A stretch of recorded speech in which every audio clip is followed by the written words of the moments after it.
Hi everyone, welcome to Jesus, a Gospel of Love.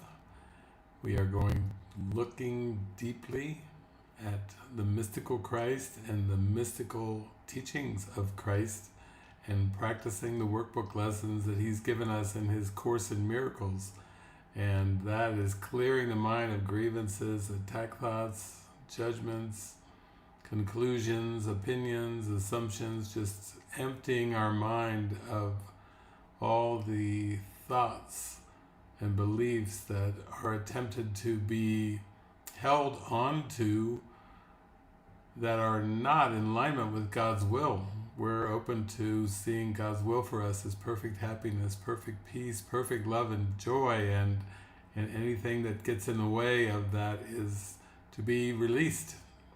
Empty our minds of the errors and the lies and remember the truth that is forever true and forever God's gift to His beloved child. So today we are moving into lesson 17. I see no neutral things. This idea is another step in the direction of identifying cause and effect as it really operates in the world. You see no neutral things because you have no neutral thoughts. It is always the thought that comes first, despite the temptation to believe that it is the other way around. This is not the way the world thinks, but you must learn that it is the way you think. If it were not so, perception would have no cause and would itself be the cause of reality. In view of its highly variable nature, this is hardly likely. In applying today's idea, say to yourself with eyes open, I see no neutral things because I have no neutral thoughts.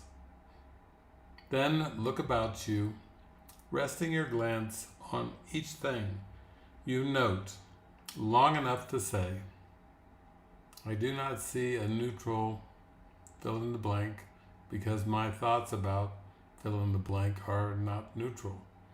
For example, you might say, I do not see a neutral wall because my thoughts about walls are not neutral. I do not see a neutral body because my thoughts about bodies are not neutral. As usual, it is essential to make no distinctions between what you believe to be animate or inanimate, pleasant or unpleasant. Regardless of what you may believe, you do not see anything that is really alive or really joyous. That is because you are unaware as yet of any thought that is really true, and therefore really happy. 3 or 4 specific practice periods are recommended, and no less than 3 are required for maximum benefit, even if you experience resistance. However, if you do, the length of the practice period may be reduced to less than a minute or so that is otherwise recommended. I see no neutral things. So, as we are reinforcing and strengthening the idea, my thoughts either extend the truth or they multiply illusions. They either extend the truth and are true, real thoughts, or they multiply illusions and are false, erroneous ego thoughts. I see no neutral things because I have no neutral thoughts. And it's bringing causation back to the mind and realizing that thinking, believing and thinking is producing the world, the projected world. And I need to let go of those those thought forms, those projections in order to truly see with the vision of Christ. That is our goal. So to support us, we'll go to the Manual for Teachers, and it's number 17. How do God's teachers deal with magic thoughts? This is a crucial question both for student and pupil. If this issue is mishandled, the teacher of God has hurt himself and has also attacked his pupil. This strengthens fear and makes the magic seem quite real to both of them. How to deal with magic thus becomes a major lesson for the teacher of God to master. His first responsibility in this is not to attack it. If a magic thought arouses anger in any form, God's teacher can be sure that he is strengthening his own belief in sin and has condemned himself. He can be sure as well that he has asked for depression, pain, fear, and disaster to come to him. Let him remember then, it is not this that he would teach, because it is not this that he would learn. There is, however, a temptation to respond to magic in a way that reinforces it, nor is this always obvious. It can, in fact, be easily concealed beneath the wish to help. It is this double wish that makes the help of little value and must lead to undesired outcomes. Nor should it be forgotten that the outcome that results will always come to teacher and pupil alike. How many times it has been emphasized that you give but to yourself, and where could this be better shown than in the kinds of help the teacher of God gives to those who need his aid? Here is his gift most clearly given him, for he will give only what he has chosen for himself, and in this gift is his judgment upon the Holy Son of God. It is easiest to let error be corrected where it is most apparent, and errors can be recognized by their results.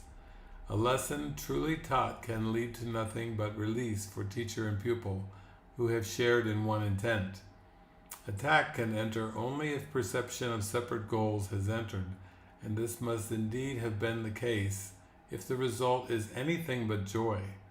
The single aim of the teacher turns the divided goal of the pupil into one direction, with the call for help becoming his one appeal. This then is easily responded to with just one answer, and this answer will enter the teacher's mind unfailingly. From there it shines into his pupil's mind, making it one with his. Perhaps it will be helpful to remember that no one can be angry at a fact. It is always an interpretation that gives rise to negative emotions, regardless of their seeming justification by what appears as facts. Regardless, too, of the intensity of the anger that is aroused, it may be merely slight irritation, perhaps too mild to be even clearly recognized, or it might also take the form of intense rage, accompanied by thoughts of violence or fantasies or apparently acted out. It does not matter. All of these reactions are the same. They obscure the truth, and this can never be a matter of degree. Either truth is apparent or it is not.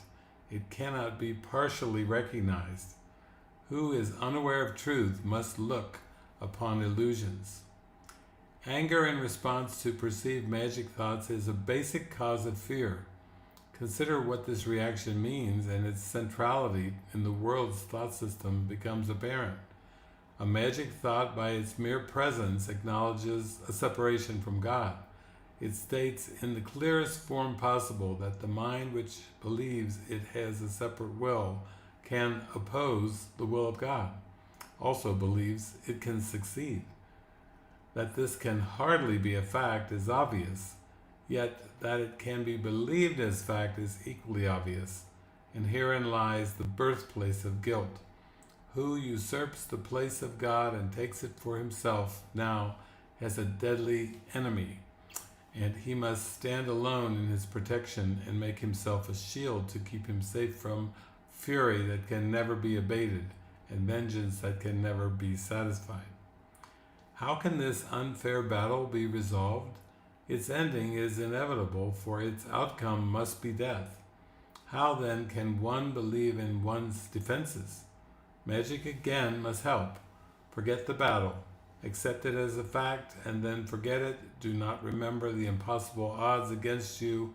Do not remember the immensity of the enemy, and do not think about your frailty in comparison. Accept your separation, but do not remember how it came about. Believe that you have won it, but do not retain the slightest memory of who your great opponent really is. projecting your forgetting onto him, it seems to you he has forgotten too. But what will now be your reaction to all magic thoughts? They can but reawaken the sleeping guilt which you have hidden, but have not let go.